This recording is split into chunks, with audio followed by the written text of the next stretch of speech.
அசிங்கப்பட்டான் ஆட்டோக்காரன் அப்படிங்கிற மாதிரி சேகர் பாபு அவர்களை பொதுமக்கள் அசிங்கப்படுத்தி இருக்காங்க. திருவொற்றியூர் ஆதிபுரீஸ்வரர் கோவில்ல விஐபி லைன்ல போய் சேகர் பாபு அவர்கள் சாமியை பார்த்துட்டு வந்திருக்காங்க.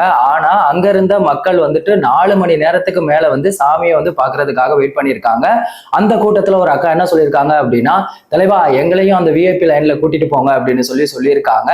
இதனால சேகர் பாபு அவர்கள் ரொம்பவே கடுப்பா இருக்காங்க. சேகர் பாபு அவர்கள் மக்கள்கிட்ட பேசும்போது ரொம்ப ரஃப் அண்ட் டஃபா பேசுவாரு. ஆனா துர்கா ஸ்டாலின் அவர்கள் அப்படின்னாலே பட்டுன்னு காலில் விழுந்துருவாரு. ஸ்டாலின் அவர்கள், உதயநிதி ஸ்டாலின் அவர்களெல்லாம் ரொம்ப புகழ்ந்து பேசுவாரு. மக்கள் அப்படின்னா மட்டும் அவருக்கு எங்க இருந்துதான் கோபம் வரும்னு தெரியல. பயங்கரமான ஆளா ரொம்பவே கோவப்படுவாரு. இதை சமூக ஊடகங்கள்ல விமர்சனம் பண்ணிட்டு இருக்காங்க. இந்து அறநிலையம் அப்படின்னு சொல்றோம், ஆனா அதுல அறமும் இல்ல. இந்து அறநிலையத்துறை அமைச்சர் அப்படின்னு சொல்றோம், அவருக்கு அறிவே இல்லை. இந்து மக்களுக்கு மதிப்பும் மரியாதையும் இல்லை அப்படின்னு சொல்லியும் சமூக ஊடகங்கள்ல விமர்சனம் பண்ணிட்டு இருக்காங்க. சோ இதை பத்தி உங்க கருத்து என்ன அப்படிங்கிறத மறக்காம கமெண்ட் செக்ஷன்ல சொல்லுங்க.